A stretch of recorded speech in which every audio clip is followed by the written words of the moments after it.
and fixed it's the place of death. 241 hollow eye places upon us, the jaws a little open, as though it were about to speak.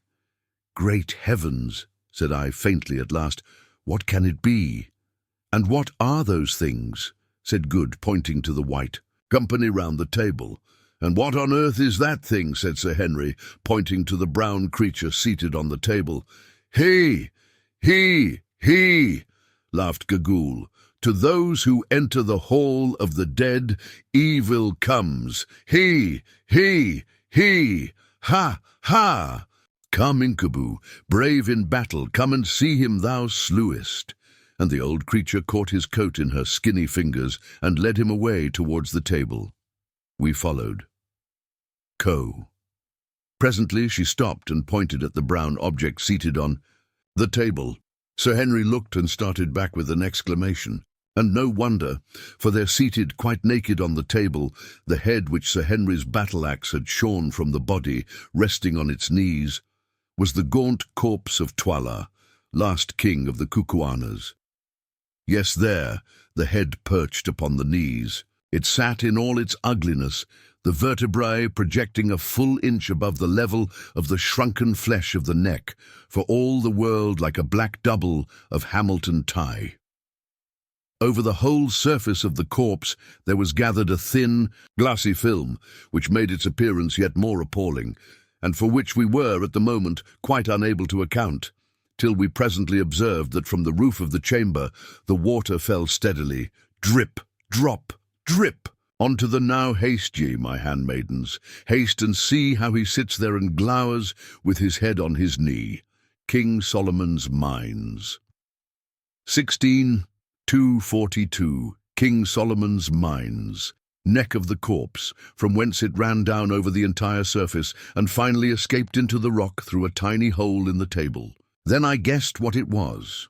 Twala's body was being transformed into a stalactite. A look at the white forms seated on the stone bench that ran around that ghastly board confirmed this view. They were human forms indeed, or rather had been human. Forms. Now they were stalactites. This was the way in which the Kukuana people had from time immemorial preserved their royal dead. They petrified them. What the exact system was, if there was any, beyond placing them for a long period of years under the drip, I never discovered. But there they sat, iced over and preserved forever by the silicious fluid.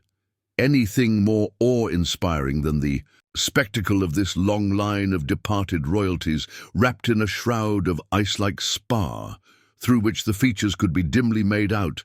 There were 27 of them, the last being Ignosi's father, and seated round that inhospitable board with Death himself for a host, it is impossible to imagine.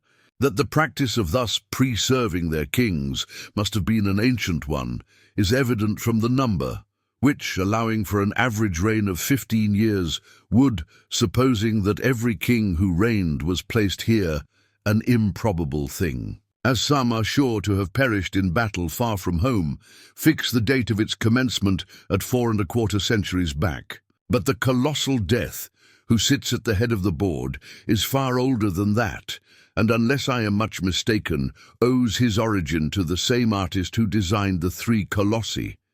He was hewn out of a single stalactite, and looked at as a work of art, was most admirably conceived and executed. Solomon's Treasure Chamber. 343. A Good who understood anatomy declared that so far as he could see, the anatomical design of the skeleton was perfect down to the smallest bones. My own idea is that this terrific object was a freak of fancy on the part of some old-world sculptor, and that its presence had suggested to the Kukuanas the idea of placing their royal dead under its awful presidency. Or perhaps it was placed there to frighten away any marauders who might have designs upon the treasure chamber beyond. I cannot say. All I can do is to describe it as it is, and the reader must form his own conclusion. Such, at any rate, was the White Death, and such were the White Dead. Chapter 17. Solomon's Treasure Chamber.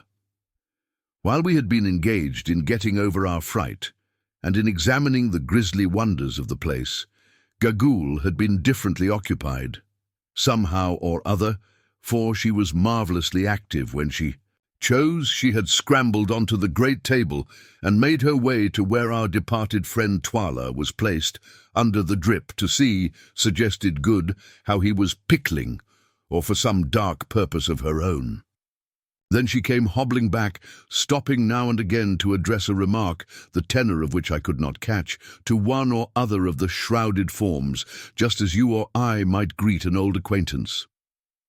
Having gone through this mysterious and horrible ceremony, she squatted herself down on the table in 16,244, one King Solomon's Mines, immediately under the White Death, and began, so far as I could make out, to offer up prayers to it.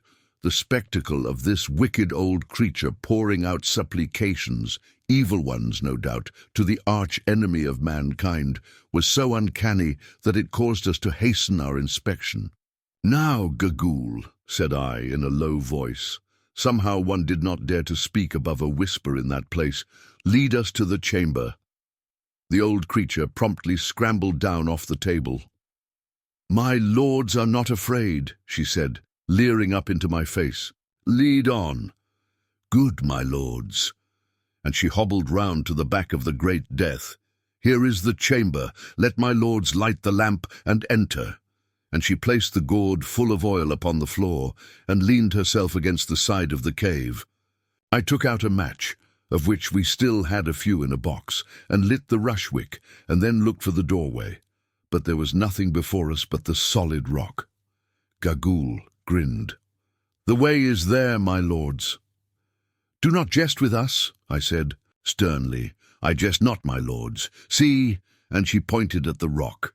As she did so, on holding up the lamp, we perceived that a mass of stone was slowly rising from the floor and vanishing into the rock above, where doubtless there was a cavity, prepared to receive it.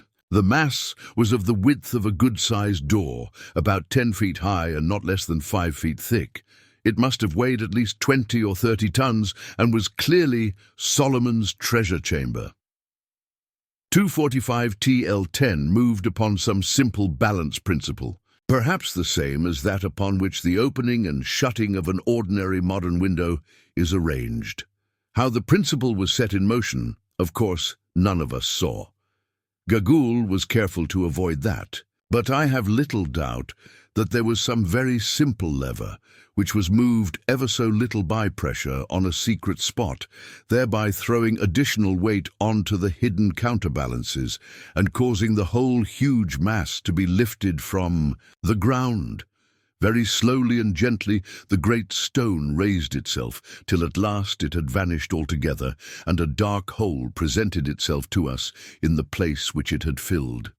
Our excitement was so intense as we saw the way to Solomon's treasure chamber at last thrown open, that I, for one, began to tremble and shake. Would it prove a hoax after all, I wondered, or was old Da Silvestre right?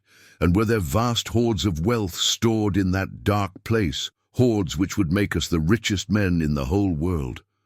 We should know in a minute or two. "Enter, white men from the stars," said Gagul, advancing into the doorway. "But first hear your servant, Gagaula the Old. The bright stones that ye will see were dug out of the pit over which the silent ones are set, and stored here, I know not by whom. But once has this place been entered, since the time that those who stored the stones departed in haste, leaving them behind. The report of the treasure went down among the people who lived in the country from age to age, but none knew where the chamber was, nor the secret of the door. But it happened that a white man reached this country from over the mountains. 246. King Solomon's Mines. Perchance he too came from the stars, and was well received of the king of the day. He it is who sits yonder." And she pointed to the 5th king at the table of the dead. "And it came to pass that he and a woman of the country who was with him came to this place, and that by chance the woman learnt the secret of the door. 1,000 years might ye search, but ye should never find it. Then the white man entered with the woman and found the stones, and filled with stones the skin of a small goat, which the woman had with her to hold food. And as he was going from the chamber, he took up one more stone, a large one, and held it in his hand. Here she paused. "Well," I asked, breathless with interest as we all were, "what happened to Da Silvestra?" The old hag started at the mention of the name. "How knowest thou the dead man's name?" she asked sharply, and then, without waiting for an answer, went on. "None know what happened, but it came about that the white man was frightened, for he flung down the goatskin with the stones and fled out with only the one stone in his hand, and that the king took, and it is the stone that thou, Macumazahn, didst take from Twala's brows." "Have none entered here since?" I asked, peering again down the dark passage. "None, my lords. Only the secret of the door hath been kept, and every king hath opened it, though he hath not entered. There is a saying that those who enter there will die within a moon, even as the white man did in the cave upon the mountain, where ye found him, Macumazahn. Halha, mine are true words." Solomon's Treasure Chamber, 247:1. Our eyes met as she said it, and I turned sick and cold. How did the old hag know all these things? "Enter, my lords. If I speak truth, the goatskin with the stones will lie upon the floor, and if there is truth as to whether it is death to enter here, that will ye learn afterwards. Ha, ha, ha." And she hobbled through the doorway, bearing the light with her. But I confess that once more I hesitated about following. "Oh, confound it all," said Good. "Here goes. I am not going to be frightened by that old devil." And followed by Fulata, who, however, evidently did not at all like the job, for she was shivering with fear, he plunged into the passage after Gagulan example, which we quickly followed. A few yards down the passage, in the narrow way hewn out of the living rock, Gagul had paused and was waiting for us. "See, my lords," she said, holding the light before her, "those who stored the treasure here fled in haste, and bethought them to guard against any who should find the secret of the door, but had not the time." And she pointed to large square blocks of stone, which had to the height of 2 courses, about 2 feet 3, been placed across the passage with a view to walling it up. Along the side of the passage were similar blocks ready for use, and most curious of all, a heap of mortar and a couple of trowels, which, so far as we had time to examine them, appeared to be of a similar shape and make to those used by workmen. To this day, here Fulata, who had throughout been in a state of great fear and agitation, said that she felt faint and could go no farther, but would wait there. Accordingly, we set her down on the unfinished wall, 248 King Solomon's Mines, placing the basket of provisions by her side, and left her to recover. Following the passage for about 15 paces farther, we suddenly came to an elaborately painted wooden door. It was standing wide open. Whoever was last there had either not had the time or had forgotten to shut it. Across the threshold lay a skin bag formed of a goatskin that appeared to be full of pebbles. "He, white men," sniggered Gagul as the light from the lamp fell upon it. "What did I tell ye? That the white man who came here fled in haste and dropped the woman's bag. Behold it." Good stooped down and lifted it. It was heavy and jingled. "By Jove, I believe it's full of diamonds," he said in an awed whisper. And indeed, the idea of a small goatskin full of diamonds is enough to awe anybody. "Go on," said Sir Henry impatiently. "Here, old lady, give me the lamp." And taking it from Gagul's hand, he stepped through the doorway and held it high above his head. We pressed in after him, forgetful for the moment of the bag of diamonds, and found ourselves in Solomon's treasure chamber. At first, all that the somewhat faint light given by the lamp revealed was a room hewn out of the living rock, and apparently not more than 10 feet square. Next, there came into sight, stored one on the other as high as the roof, a splendid collection of elephant tusks. How many of them there were we did not know, for of course we could not see how far they Solomon's treasure chamber. 249. Went back Atienne, but there could not have been less than the ends of 400 or 500 tusks of the first quality visible to our eyes. There, alone, was enough ivory before us to make a man wealthy for life. Perhaps, I thought, it was from this very store that Solomon drew his material for his great throne of ivory, of which there was not the like made in any kingdom. On the opposite side of the chamber were about a score of wooden boxes, something like Martini Henry ammunition boxes, only rather larger and painted red. "There are the diamonds!" cried I. "Bring the light!" Sir Henry did so, holding it close to the top box, of which the lid, rendered rotten by time even in that dry place, appeared to have been smashed in, probably by da Silvestre himself. Pushing my hand through the hole in the lid, it drew it out full, not of diamonds, but of gold pieces, of a shape that none of us had seen before, and with what looked like Hebrew characters stamped upon them. "Ah!" I said, replacing the coin. "We shan't go back empty-handed anyhow. There must be a couple of 1,000 pieces in each box, and there are 18 boxes. I suppose it was the money to pay the workmen and merchants." "Well," put in Good, "I think that is the lot. I don't see any diamonds, unless the old Portuguese put them all into this bag. Let my lords look yonder where it is darkest if they would find the stones," said Gagool, interpreting our looks. "There my lords will find a nook and 250 King Solomon's mines. 3 stone chests in the nook, 2 sealed and 1 open." Before interpreting this to Sir Henry, who had the light, I could not resist asking how she knew these things, if no one had entered the place since the white man, generations ago. "Ah, Macumazahn, who watchest by night," was the mocking answer. "Ye who live in the stars, do ye not know that some have eyes that can see through rock?" "Look in that corner, Curtis," I said, indicating the spot Gagool had pointed out. "Hello, you fellows," he said, "here's a recess. Great heavens, look here." We hurried up to where he was standing in a nook, something like a small bow window. Against the wall of this recess were placed 3 stone chests, each about 2 feet square. 2 were fitted with stone lids. The lid of the third rested against the side of the chest, which was open. "Look," he repeated hoarsely, holding the lamp over the open chest. We looked and for a moment could make nothing out, on account of a silvery sheen that dazzled us. When our eyes got used to it, we saw that the chest was 3 parts full of uncut diamonds, most of them of considerable size. Stooping, E picked them up. Yes, there was no mistake about it. There was the unmistakably soapy feel about them. I fairly gasped as I dropped them. "We are the richest men in the whole world," I said. "Monte Cristo is a fool to us." "We shall flood the market with diamonds," said Good. "Solomon's treasure chamber." 251. Mark. "Got to get them there first," suggested Sir Henry.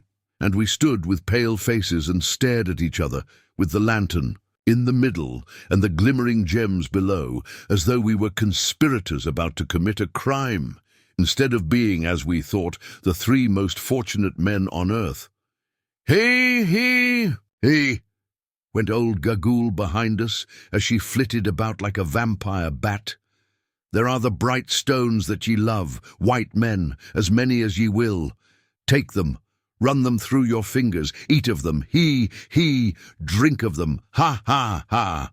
There was something so ridiculous at that meant to my mind in the idea of eating and drinking diamonds, that I began to laugh outrageously, an example which the others followed, without knowing why. There we stood and shrieked with laughter over the gems which were ours, which had been found for us thousands of years ago by the patient delvers in the great hole yonder, and stored for us by Solomon's long-dead overseer, whose name, perchance, was written in the characters stamped on the faded wax that yet adhered to the lids of the chest. Solomon never got them, nor David, nor da Silvestre, nor anybody else. We had got them. There before us were millions of pounds worth of diamonds, and thousands of pounds worth of gold and ivory, only waiting to be taken away. Suddenly the fit passed off, and we stopped laughing. "Open the other chests, white men," croaked Gagul. "There are surely more therein. Take your fill, white lords." Thus adjured, we set to work to pull up the stone 252 King Solomon's mines. Lids on the other two. First, not without a feeling of sacrilege, breaking the seals that fastened them. Hurrah! They were full too, full to the brim, at least the second one was. No wretched da Silvestra had been filling goatskins out of that. As for the third chest, it was only about a fourth full, but the stones were all picked ones, none less than 20 carats, and some of them as large as pigeon eggs. Some of these biggest ones, however, we could see by holding them up to the light, were a little yellow, off-coloured, as they call it at Kimberley. What we did not see, however, was the look of fearful malevolence that old Gagul favoured us with as she crept like a snake, out of the treasure chamber and down the passage towards the massive door of solid rock. "Hark!" Cry upon cry comes ringing up the vaulted path. It is Foulata's voice. "Oh, Bougwan, help, help, the rock falls. Leave go, girl. Then help, help, she has stabbed me." By now we are running down the passage, and this is what the light from the lamp falls on. The door of rock is slowly closing down. It is not 3 feet from the floor. Near it struggle Foulata and Gagul. The red blood of the former runs to her knee, but still the brave girl holds the old witch, who fights like a wild cat. Ah, she is free! Foulata falls, and Gagul throws herself on the ground to twist herself like a snake through the crack of the closing stone. She is under, God, too late, too late. The stone nips her, and she yells in agony. And down Solomon's treasure chamber, 253 down it comes, all the 30 tons of it, slowly pressing her old body against the rock below. Shriek upon shriek, such as we never heard. Then a long, sickening crunch, and the door was shut just as we, rushing down the passage, hurled ourselves against it. It was all done in 4 seconds. Then we turned to Foulata. The poor girl was stabbed in the body, and could not, I saw, live long. "Ah, Bougwan, I die!" gasped the beautiful creature. "She crept out, Gagul. I did not see her. I was faint, and—" The door began to fall. Then she came back and was looking up the path, and I saw her come in through the slowly falling door, and caught her and held her, and she stabbed me, and I die, Bougwan. Poor girl, poor girl!" Good cried, and then, as he could do nothing else, he fell to kissing her. "Bougwan," she said after a pause, "is Macumazahn there? It grows so dark I cannot see." "Here I am, Foulata." "Macumazahn, be my tongue for a moment, I pray thee, for Bougwan cannot understand me, and before ego into the darkness I would speak a word. Say on, Foulata, I will render it. Say to my lord Bougwan that I love him, and that I am glad to die because I know that he cannot cumber his life with such as me, for the sun cannot mate with the darkness, nor the white with the black. Say that at times I have felt as though there were a bird in my bosom which would one day fly hence and sing elsewhere. Even now, though I cannot lift my hand, and my brain grows cold, I do not feel as though my heart were dying. It is so full of love that 254 King Solomon's mines could live 1,000 years and yet be young. Say that if I live again, mayhap I shall see him in the stars, and that I will search them all, though perchance I should there still be black, and he would still be white. Say nay, Macumazahn, say no more. Save that I love. Oh, hold me closer. Bougwan, I cannot feel thine arms. Oh, she is dead, said Good, rising in grief, the tears running down his honest face. You need not let that trouble you, old fellow, said Sir Henry. Eh, said Good, what do you mean? I mean that you will soon be in a position to join her. Man, don't you see that we are buried alive? Until Sir Henry uttered these words, I do not think the full horror of what had happened had come home. and to us, preoccupied as we were with the sight of poor Fulata's end.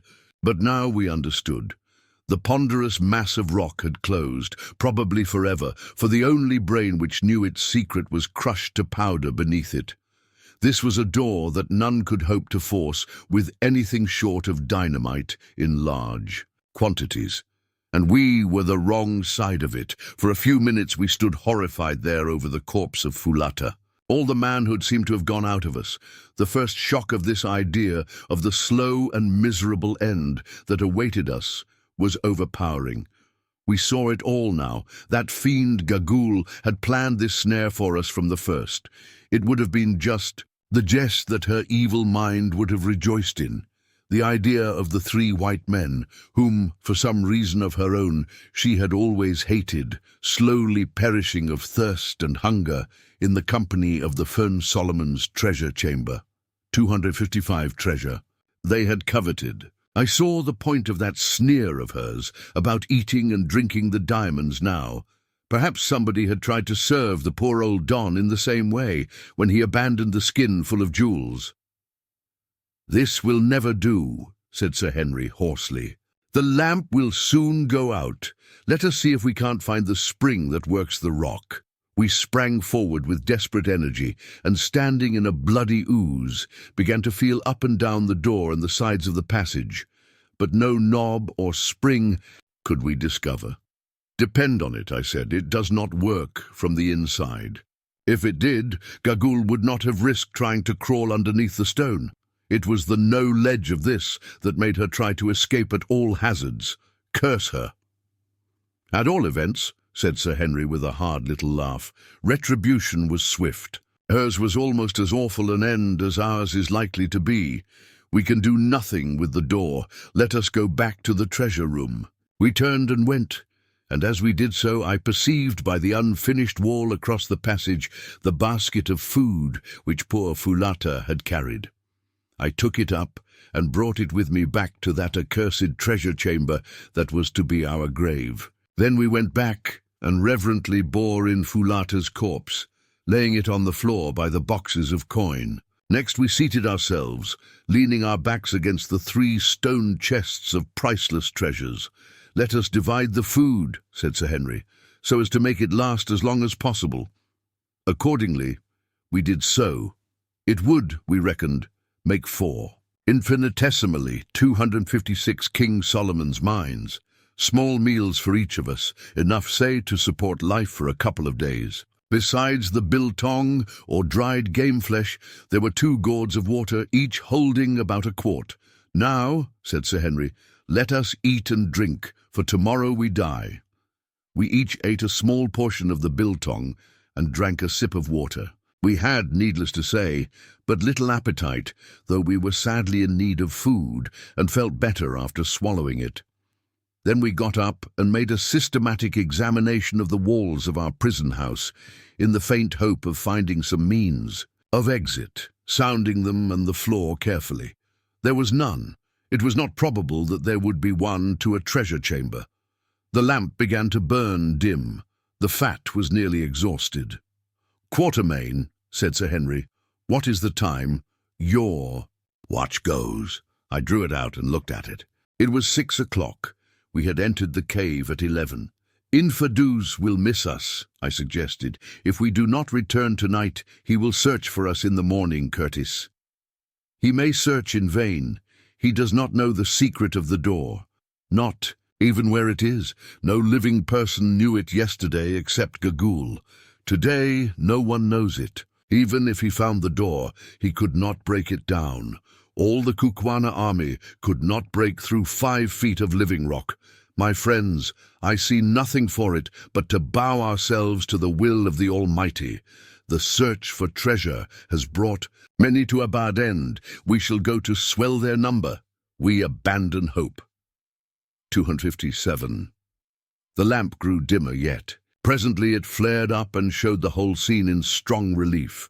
The great mass of white tusks, the boxes full of gold, the corpse of poor Fulata stretched before them, the goatskin full of treasure, the dim glimmer of the diamonds, and, The wild wan faces of us three white men seated there, awaiting death by starvation. Suddenly it sunk and expired. Chapter Seat. We abandon hope. I can give no adequate description of the horrors of the night which followed. Mercifully, they were to some extent mitigated by sleep, for even in such a position as ours, wearied nature will sometimes assert itself. But I, at any rate, found it impossible to sleep much. Putting aside the terrifying thought of our impending doom, for the bravest man on earth might well quail from such a fate as awaited us, and I never had any great pretensions to be brave. The silence itself was too great to allow of it. Reader, you may have lain awake at night and thought the silence oppressive, but I say with confidence that you can have no idea what a vivid, tangible thing perfect silence really is. On the surface of the earth there is always some sound or motion, and though it may in itself be imperceptible, yet does it deaden the sharp edge of absolute silence. But here there was none. We were buried in the bowels of a huge snow-clad peak. Thousands of feet above us, the fresh air rushed over King Solomon's Mines. 17,258. King Solomon's Mines. The white snow, but no sound of it reached us. We were separated by a long tunnel and 5 feet of rock, even from the awful chamber of the dead, and the dead make no noise. The crashing of all the artillery of earth and heaven could not have come to our ears in our living tomb. We were cut off from all echoes of the world. We were as already dead. And then the irony of the situation forced itself upon me. There around us lay treasures enough to pay off a moderate national debt, or to build a fleet of ironclads, and yet we would gladly have bartered them all for the faintest chance of escape. Soon, doubtless, we should be glad to exchange them for a bit of food or a cup of water, and after that, even for the privilege of a speedy close to our sufferings. Truly, wealth, which men spend all their lives in acquiring, is a valueless thing at the last, and so the night wore on.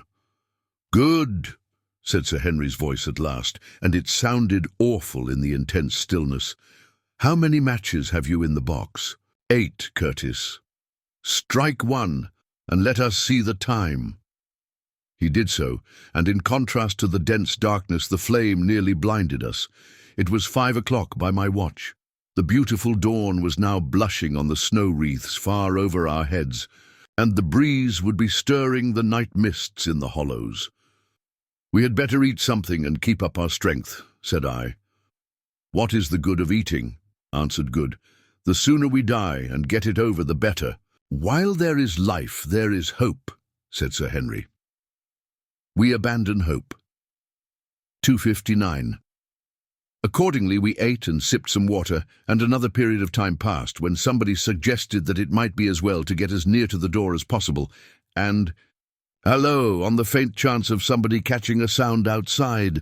Accordingly, Good, who, from long practice at sea, has a fine piercing note, groped his way down the passage and began, and I must say he made a most diabolical noise. I never heard such yells, but it might have been a mosquito buzzing for all the effect it produced.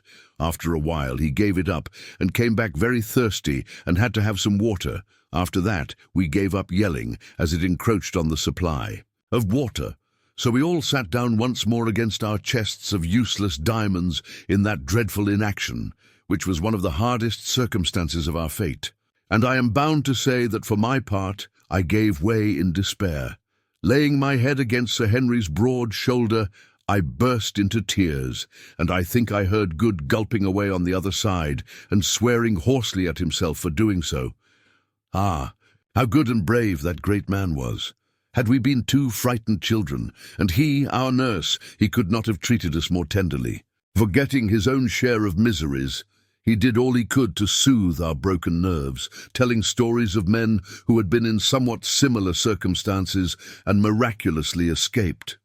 And when these failed to cheer us, pointing out how, after all, it was only anticipating an end that must come to us all, that it would soon be over, and that death from exhaustion was a merciful one, which is not true. Then, in a 17,260 King Solomon's Mines, diffident sort of a way, as I had once before heard him do, he suggested that we should throw ourselves on the mercy of a higher power, which for my part I did with great vigour. His is a beautiful character, very quiet, but very strong. And so somehow the day went as the night had gone, if indeed one can use the terms where all was densest night. And when I lit a match to see the time, it was 7 o'clock. Once more we ate and drank, and as we did so, an idea occurred to me. "How is it," said I, "that the air in this place keeps fresh? It is thick and heavy, but it is perfectly fresh." "Great heavens," said Good, starting up. "I never thought of that. It can't come through the stone door, for it is airtight if ever a door was. It must come from somewhere. If there were no current of air in the place, we should have been stifled when we first came in. Let us have a look." It was wonderful what a change this mere spark of hope wrought in us. In a moment we were all three groping about the place on our hands and knees, feeling for the slightest indication of a draught. Presently my ardour received a check. I put my hand on something cold. It was poor Fulata's dead face. For an hour or more we went on feeling about, till at last Sir Henry and I gave it up in despair, having got considerably hurt by constantly knocking our heads against tusks, chests, and the sides of the chamber. But Good still persevered, saying, with an approach to cheerfulness, that it was better than doing nothing. We abandon horror. 261. "I say, you fellows," he said presently in a constrained sort of voice, "come here." Needless to say, we scrambled over towards him quick enough. "Quatermain, put your hand here where mine is. Now, do you feel anything?" "I think I feel air coming up. Now listen." He rose and stamped upon the place, and a flame of hope shot up in our hearts. It rang hollow. With trembling hands, I lit a match. I had only 3 left, and we saw that we were in the angle of the far corner of the chamber, a fact that accounted for our not having noticed the hollow ring of the place during our former exhaustive examination. As the match burnt, we scrutinized the spot. There was a join in the solid rock floor, and great heavens, there, let in level with the rock, was a stone ring. We said no word. We were too excited, and our hearts beat too wildly with hope to allow us to speak. Good had a knife, at the back of which was one of those hooks that are made to extract stones from horses' hoofs. He opened it and scratched away at the ring with it. Finally, he got it under and levered away gently for fear of breaking the hook. The ring began to move. Being of stone, it had not got set fast in all the centuries it had lain there, as would have been the case had it been of iron. Presently, it was upright. Then he got his hands into it and tugged with all his force. But nothing budged. "Let me try," I said impatiently, for the situation of the stone, right in the angle of the corner, was such 262 King Solomon's Mines, that it was impossible for 2 to pull at once. He got hold and strained away, but with no results. Then, Sir Henry tried and failed. Taking the hook again, Good scratched all round the crack where we felt the air coming up. "Now, Curtis," he said, "tackle on and put your back into it. You are as strong as 2. Stop." And he took off a stout black silk handkerchief, which, true to his habits of neatness, he still wore, and ran it through the ring. "Quatermain, get Curtis round the middle and pull for dear life when I give the word. Now." Sir Henry put out all his enormous strength, and Good and I did the same, with such power as nature has given us. "Heave, heave, it's giving," gasped Sir Henry, and I heard the muscles of his great back cracking. Suddenly there came a parting sound, then a rush of air, and we were all on our backs on the floor with a great flagstone on the top of us. Sir Henry's strength had done it, and never did muscular power stand a man in better stead. "Light a match, Quatermain," he said, as soon as we had picked ourselves up and got one breath. "Carefully now." I did so, and there before us was, God be praised, the first step of a stone stair. "Now what is to be done?" asked Good. "Follow the stair, of course, and trust to Providence." "Stop," said Sir Henry. "Quatermain, get the bit of biltong and the water that is left. We may want them." I went creeping back to our place by the chests. We abandoned hope. 263 for that purpose, and as I was coming away, an idea struck me. We had not thought much of the diamonds for the last 24 hours or so. Indeed, the idea of diamonds was nauseous, seeing what they had entailed upon us. But, thought I may as well pocket a few in case we ever should get out of this ghastly hole. So I just stuck my fist into the first chest and filled all the available pockets of my old shooting coat. Topping up this was a happy thought, with a couple of handfuls of big ones out of the third chest. "I say, you fellows," I sung out, "won't you take some diamonds with you?" I filled my pockets. "Oh, hang the diamonds," said Sir Henry. "I hope that I may never see another." As for Good, he made no answer.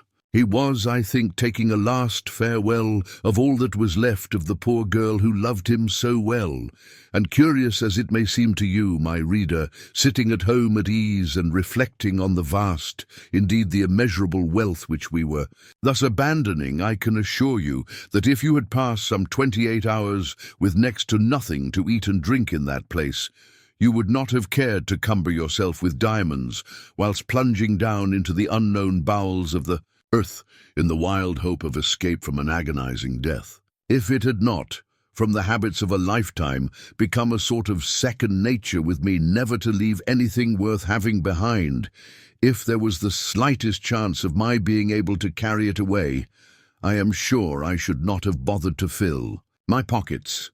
"Come on, Quatermain," said Sir Henry, who was already standing on the first step of the stone stair. "Steady, I will go first." 264. King Solomon's Mines. "Mind where you put your feet. There may be some awful hole underneath," said I. "Much more likely to be another room," said Sir Henry, as he slowly descended, counting the steps as he went. When he got to 15, he stopped. "Here's the bottom," he said. "Thank goodness, I think it's a passage. Come on down." Good descended next, and I followed last, and on reaching the bottom, lit one of the 2 remaining matches. By its light, we could just see that we were standing in a narrow tunnel, which ran right and left at right angles to the staircase we had descended. Before we could make out any more, the match burnt my fingers and went out. Then arose the delicate question of which way to turn. Of course, it was impossible to know what the tunnel was or where it ran to, and yet to turn one way might lead us to safety, and the other to destruction. We were utterly perplexed, till suddenly it struck Good that when I had lit the match, the draught of the passage blew the flame to the left. "Let us go against the draught," he said. "Air draws inwards, not outwards." We took this suggestion, and feeling along the wall with the hand, whilst trying the ground before us at every step, we departed from that accursed treasure chamber on our terrible quest. If ever it should be entered again by living man, which I do not think it will be, he will find a token of our presence in the open chests of jewels, the empty lamp, and the white bones of poor Fulata. When we had groped our way for about a quarter of an hour along the passage, it suddenly took a sharp, "We abandon hope." 265 turn, or else was bisected by another, which we followed, only in course of time to be led into a third. And so it went on for some hours. We seemed to be in a stone labyrinth which led nowhere. What all these passages are, of course I cannot say, but we thought that they must be the ancient workings of a mine, of which the various shafts travelled hither and thither as the ore led them. This is the only way in which we could account for such a multitude of passages. At length we halted, thoroughly worn out with fatigue, and with that hope deferred, which maketh the heart sick, and ate up our poor remaining piece of biltong, and drank our last sup of water, for our throats were like lime kilns. It seemed to us that we had escaped death in the darkness of the chamber, only to meet him in the darkness of the tunnels. As we stood, once more utterly depressed, I thought I caught a sound, to which I called the attention of the others. It was very faint and very far off, but it was a sound, a faint murmuring sound, for the others heard it too, and no words can describe the blessedness of it after all those hours of utter, awful stillness. "By heaven, it's running water," said Good. "Come on." Off we started again, in the direction from which the faint murmur seemed to come, groping our way as before along the rocky walls. As we went, it got more and more audible, till at last it seemed quite loud in the quiet. On yet on, now we could distinctly make out the unmistakable swirl of rushing water. And yet, how could there be running water in the bowels of the earth? Now we were quite near to it, and Good, who was leading, swore that he could smell it. 200 King Solomon's Mines. "Go gently, Good," said Sir Henry. "We must be close." Splash! And a cry from Good. He had fallen in. "Good, Good! Where are you?" we shouted in terrified distress. To our intense relief, an answer came back in a choky voice. "All right, I've got hold of a rock. Strike a light to show me where you are." Hastily, I lit the last remaining match.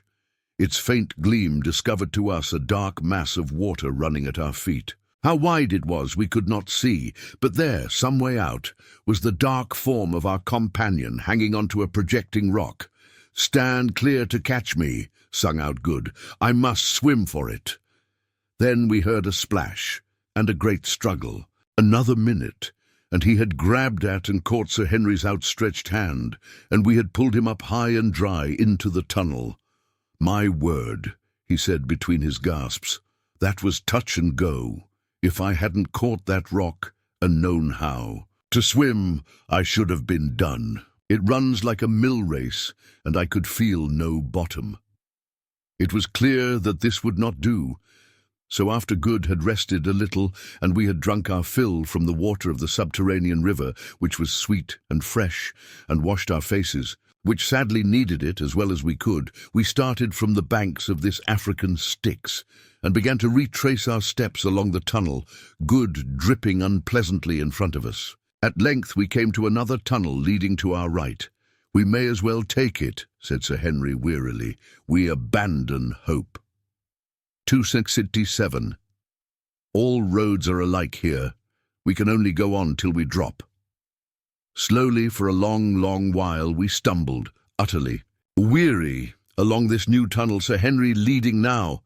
Suddenly he stopped, and we bumped up against him. "Look," he whispered, "is my brain going, or is that light?" Thus, we stared with all our eyes, and there, yes, there, far ahead of us, was a faint glimmering spot, no larger than a cottage window pane. It was so faint that I doubt if any eyes, except those which, like ours, had for days seen nothing but blackness, could have perceived it at all. With a sort of gasp of hope we pushed on. In 5 minutes there was no longer any doubt. It was a patch of faint light. A minute more, and a breath of real live air was fanning us. On we struggled. All at once, the tunnel narrowed. Sir Henry went on his knees. Smaller yet it grew, till it was only the size of a large fox's earth. It was earth now, mind you. The rock had ceased. A squeeze, a struggle, and Sir Henry was out. And so was Good, and so was I, and there above us were the blessed stars, and in our nostrils was the sweet air. Then suddenly something gave, and we were all rolling over and over and over through grass and bushes and soft, wet soil. I caught at something and stopped. Sitting up, I halloed lustily. An answering shout came from just below, where Sir Henry's wild career had been stopped by some level ground. I scrambled to him and found him unhurt, though breathless. Then we looked for 268 King Solomon's Mines. Good. A little way off we found him too, jammed in a forked root. He was a good deal knocked about, but soon came to. We sat down together there on the grass, and the revulsion of feeling was so great that I really think we cried for joy. We had escaped from that awful dungeon that was so near to becoming our grave. Surely some merciful power must have guided our footsteps to the jackal hole at the termination of the tunnel, for that is what it must have been. And see, there on the mountains, the dawn we had never thought to look upon again was blushing rosy red. Presently, the grey light stole down the slopes, and we saw that we were at the bottom, or rather, nearly at the bottom, of the vast pit, in front of the entrance to the cave. Now we could make out the dim forms of the three colossi who sat upon its verge. Doubtless those awful passages along which we had wandered the livelong night had originally been, in some way, connected with the great diamond mine. As for the subterranean river in the bowels of the mountain, heaven only knows what it was, or whence it flows, or whither it goes. I, for one, have no anxiety to trace its course. Lighter it grew, and lighter yet. We could see each other now, and such a spectacle as we presented I have never set eyes on before or since. Gaunt-cheeked, hollow-eyed wretches, smeared all over with dust and mud, bruised, bleeding, the long fear of imminent death yet written on our countenances. We were indeed a sight to frighten the daylight. And yet it is a solemn fact that Good's eyeglass was still fixed in Good's eye. I doubt whether he had ever, we abandon hope. 269 taken it out at all. Neither the darkness, nor the plunge in the subterranean river, nor the roll down the slope, had been able to separate Good and his eyeglass. Presently we rose, fearing that our limbs would stiffen if we stopped there longer, and commenced with slow and painful steps to struggle up the sloping sides of the great pit. For an hour or more we toiled steadfastly up the blue clay, dragging ourselves on by the help of the roots and grasses with which it was clothed. At last it was done, and we stood on the great road, on the side of the pit, opposite to the colossi. By the side of the road, 100 yards off, a fire was burning in front of some huts, and round the fire were figures. We made towards them, supporting one another and halting every few paces. Presently, one of the figures rose, saw us, and fell onto the ground, crying out for fear. "Infidus, infidus! It is us, thy friends!" We rose. He ran to us, staring wildly and still shaking with fear. "Oh, my lords, it is indeed you come back from the dead, come. Back from the dead." And the old warrior flung himself down before us, and clasped Sir Henry's knees, and wept aloud for joy. 270 King Solomon's Mines. Chapter 99. Ignosi's Farewell. 10 days from that eventful morning found us once more in our old quarters at Loo, and, strange to say, but little the worse for our terrible experience, except that my stubbly hair came out of that cave about 3 shades greyer than it went in, and that Good never was quite the same after Fulata's death, which seemed to move him very greatly. I'm bound to say that, looking at the thing from the point of view of an oldish man of the world, I consider her removal was a fortunate occurrence, since, otherwise, complications would have been sure to ensue. The poor creature was no ordinary native girl, but a person of great, I had almost said stately beauty, and of considerable refinement of mind. But no amount of beauty or refinement could have made an entanglement between Good and herself a desirable occurrence. For, as she herself put it, can the sun mate with the darkness, or the white with the black? I need hardly state that we never again penetrated into Solomon's treasure chamber. After we had recovered from our fatigues, a process which took us 48 hours, we descended into the great pit in the hope of finding the hole by which we had crept out of the mountain, but with no success. To begin with, rain had fallen and obliterated our spoor, and what is more, the sides of the vast pit were full of ant-bear and other holes. It was impossible to say to Ignosi's farewell. 271. Which of these we owed our salvation.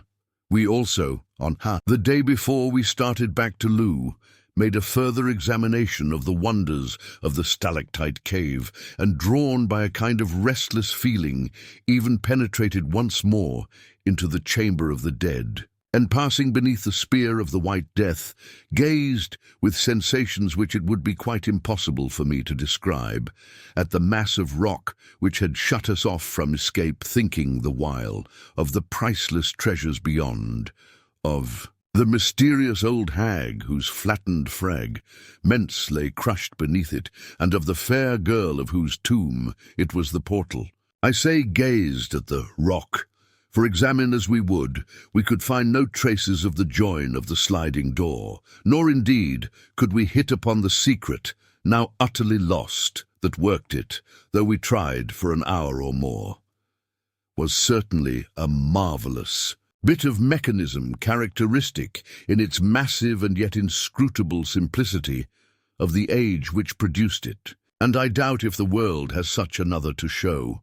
It at last, we gave it up in disgust, though if the mass had suddenly risen before our eyes, I doubt if we should have screwed up courage to step over Gagul's mangled remains, and once more enter the treasure chamber, even in the sure and certain hope of unlimited diamonds.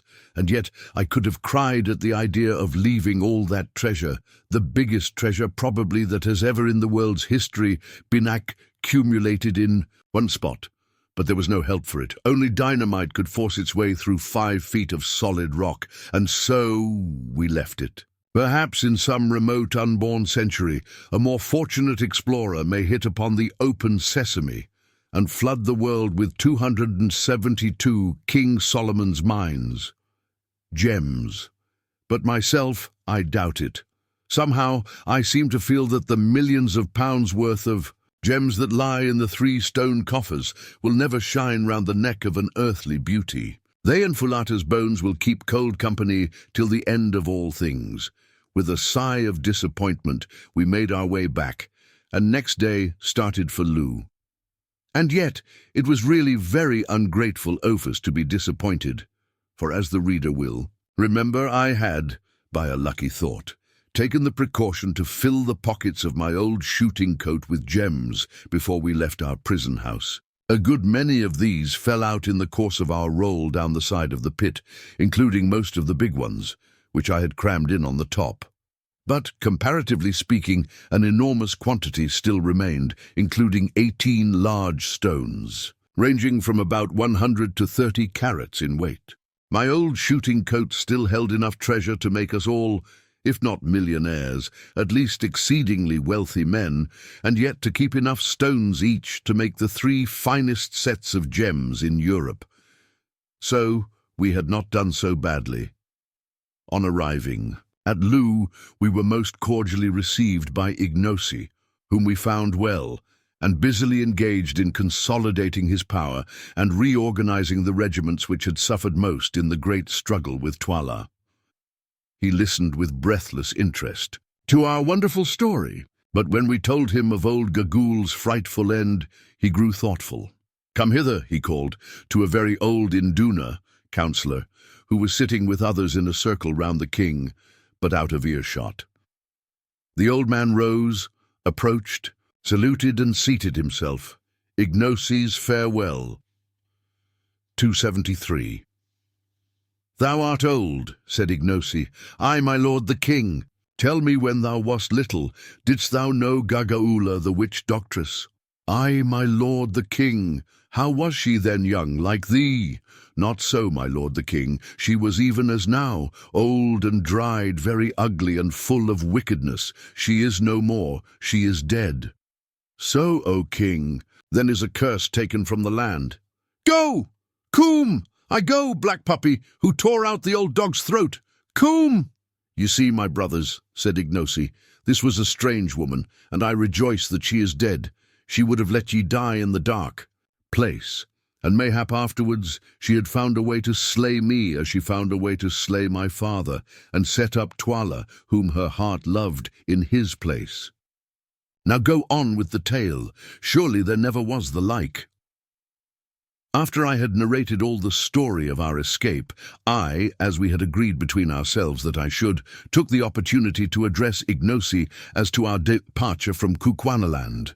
"And now, Ignosi, the time has come for us to bid thee farewell and start to seek once more our own land. Behold, Ignosi, with us thou camest a servant, and now we leave thee a mighty king. If thou art grateful to us, remember to do even as thou didst promise, to rule justly, to respect the law, and to put none to death without a cause.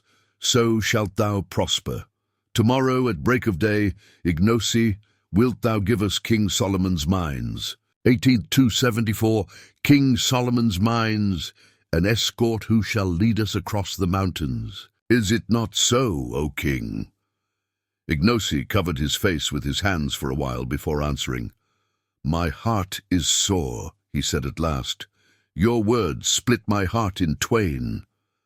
What have I done to ye, Inkubu, Macumazahn and Bugwan, that ye should leave me desolate? Ye who stood by me in rebellion and in battle, will ye leave me in the day of peace and victory? What will ye, wives? Choose from out the land a place to live in. Behold, the land is yours as far as ye can see, the white man's houses. Ye shall teach my people how to build them, cattle for beef and milk. Every married man shall bring ye an ox or a cow, wild game to hunt. Does not the elephant walk through my forests, and the river horse sleep in the reeds? Would ye make war? My impis regiments wait your word. If there is anything more that I can give, that will I give ye. Nay, Ignosi, we want not these things, I answered. We would seek our own place. Now do I perceive, said Ignosi bitterly and with flashing eyes, that it is the bright stones that ye love more than me, your friend. Ye have the stones. Now would ye go to Natal and across the moving black water and sell them, and be rich, as it is the desire of a white man's heart to be. Cursed for your sake be the stones, and cursed he who seeks them. Death shall it be to him who sets foot in the place of death to seek them. I have spoken, white men, ye can go. I laid my hand upon his arm. Tell us, when thou didst wander Ignosi, I said in Zululand, and Ignosi's farewell. 275. Among the white men in Natal, did not thine heart turn to the land thy mother told thee of, thy native land, where thou didst see the light and play? When thou wast little, the land where thy place was. It was even so, Macumazahn. Then thus does our heart turn to our land and to our own place. Then came a pause. When Ignosi broke it, it was in a different voice. I do perceive that thy words are now as ever wise and full of reason, Macumazahn. That which flies in the air loves not to run along the ground. The white man loves not to live on the level of the black. Well, ye must go, and leave my heart, sore because ye will be as dead to me, since from where ye will be no tidings can come to me. But listen, and let all the white men know my words. No other white man shall cross the mountains, even if any may live to come so far. I will see no traders with their guns and rum. My people shall fight with the spear and drink water, like their forefathers before them. I will have no praying men, to put fear of death into men's hearts, to stir them up against the king, and make a path for the white men who follow to run on.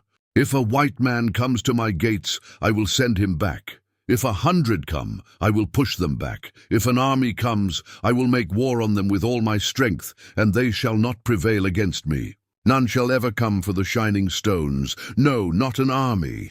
For if they come, I will send a regiment and fill up the pit, and break down the white columns in the caves and fill them with rocks, so that none can come even to that door of which. Ye have 18 to 276 King Solomon's mines. Speak, and whereof the way to move it is lost. But for ye three, Inkubu, Macumazahn, and Bugwan, the path is always open. For behold, ye are dearer to me than aught that breathes.